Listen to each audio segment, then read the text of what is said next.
Hi, my name is Martin Camper, and I'm a PhD student at the University of Maryland. And it really wasn't until the end of college that I was able to reconcile my faith and my sexuality.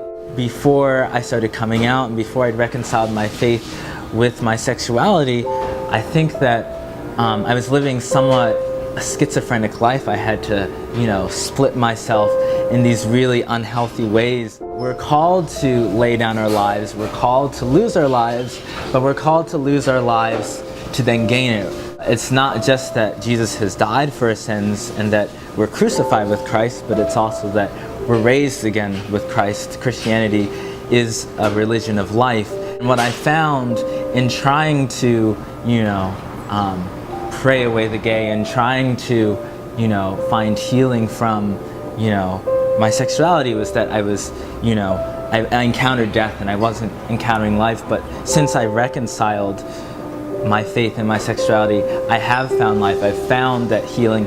I found that wholeness. And I think that to me is a testimony that that this is who Christ has made me to be, and that it's not something to be ashamed of, and that it's not an abomination.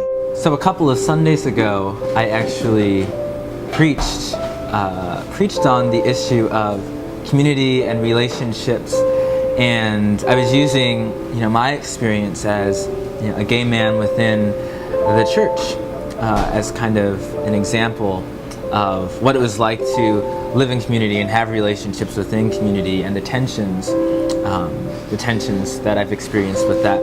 And one of the verses that I preached on was from 1 John, and it talks about how there's no fear in love, and how fear involves torment, but there's no torment in love because we've been perfected in God's love. And how can we love God if who we can't see, when we have our brothers and sisters with us who we can see, if we don't love them? So with this debate over homosexuality and over whether gays and lesbians can be Christians, because I think a lot of time it's an either or argument, and a lot of the verses that are used to to say that gays and Christians are living a sinful lifestyle or are in sin, I think a lot of times that debate and those verses that are used ignore the place of love.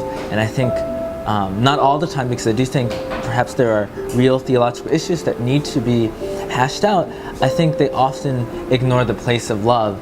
And I think love, which I do think is the standard and the principle by which all of our conversations need to be had, I think that love gets left out.